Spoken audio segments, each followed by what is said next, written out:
kabarnya hari ini? Bertemu lagi dalam materi kali ini. Kita akan membahas asas-asas pemungutan pajak atau dikenal dengan istilah Four Maxims of Adam Smith. Jadi ada 4 asas pemungutan pajak, yaitu yang pertama adalah equality. Pemungutan pajak harus bersifat adil dan merata, yaitu pajak dikenakan kepada orang pribadi yang harus sebanding dengan kemampuan membayar pajak atau ability to pay dan sesuai dengan manfaat yang diterima. Adil dimaksudkan bahwa setiap wajib pajak menyumbangkan uang untuk pengeluaran pemerintah sebanding dengan kepentingannya dan manfaat yang diminta.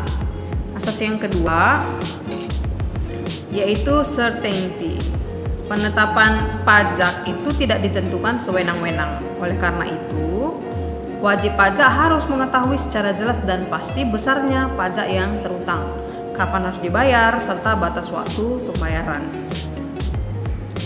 Yang selanjutnya, asas yang ketiga adalah asas convenience.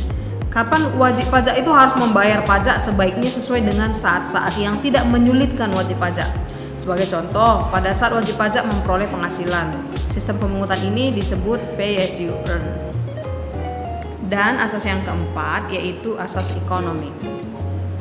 Secara ekonomi, bahwa pemungutan dan biaya pemenuhan kewajiban pajak bagi wajib pajak diharapkan seminimum mungkin. Demikian pula beban yang dipikul wajib pajak. Jadi ada 4 asas dalam pemungutan pajak. Yang selanjutnya yang mau kita lihat adalah sistem pemungutan pajak. Yang pertama ada sistem Official Assessment System. Sistem ini merupakan sistem pemungutan pajak yang memberi wewenang kepada pemerintah atau disebut sebagai fiskus untuk menentukan besarnya pajak yang terutang. Jadi besarnya pajak yang terutang ditentukan oleh fiskus. Sementara itu, yang kedua sistem Self-Assessment System. Sistem ini merupakan sistem pemungutan pajak yang memberi wewenang, kepercayaan, dan tanggung jawab kepada wajib pajak untuk menghitung, memperhitungkan, membayar, dan melaporkan sendiri besarnya pajak yang harus dibayar. Jadi kalau bedanya sama yang tadi, kalau yang tadi ditentukan oleh fiskus, kalau ini ditentukan oleh diri sendiri ya, wajib pajak sendiri yang menghitung dan melaporkannya.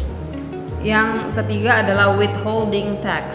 Sistem ini merupakan sistem pemungutan pajak yang memberi wewenang kepada pihak ketiga untuk memotong atau memungut besarnya pajak yang terutang oleh wajib pajak.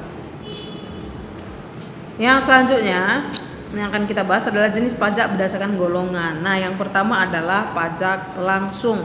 Pajak langsung yaitu pajak yang harus dipikul sendiri oleh wajib pajak dan tidak dapat dibebankan atau dilimpahkan kepada orang lain. Nah, contohnya ini adalah pajak penghasilan.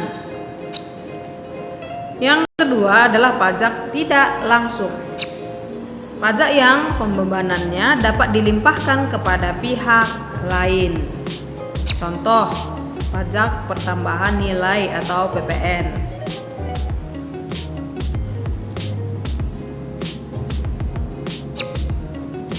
Kemudian jenis pajak berdasarkan wewenang pemungut. Yang pertama ada pajak pusat. Dari namanya kita udah tahu ya, pajak pusat berarti yang memungut adalah pemerintah pusat dan digunakan untuk membiayai rumah tangga negara.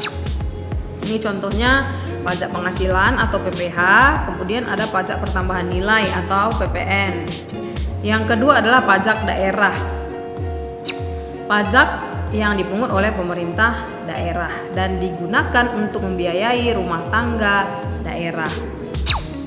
Pajak daerah ini terdiri dari yang pertama pajak provinsi, contoh pajak kendaraan bermotor dan kendaraan di atas air, pajak bahan bakar kendaraan bermotor. Nah, itu dipungut oleh pemerintah daerah, dalam hal ini provinsi. Kemudian ada yang kedua pajak kabupaten atau kota. Nah, ini contohnya misalnya pajak hotel, pajak restoran, pajak hiburan, pajak reklame begitu ya. Jadi tergantung pemerintahnya. Pusat ada pajak yang dipungut PPh dan PPN. Kalau daerah beda lagi gitu ya, tergantung wewenang pemungutnya. Jenis pajak berdasarkan sifat. Nah, ada pajak subjektif. Apa itu pajak subjektif? Pajak subjektif yaitu pajak yang berpangkat atau berdasarkan pada subjeknya, dalam arti memperhatikan keadaan diri wajib pajak. Nah, ini contohnya adalah pajak penghasilan. Jadi tergantung wajib pajaknya, berapa penghasilannya, maka diperhitungkan gitu ya. Sementara itu ada pajak objektif. Kalau pajak objektif itu yaitu pajak yang berpangkal pada objeknya tanpa memperhatikan keadaan diri wajib pajak.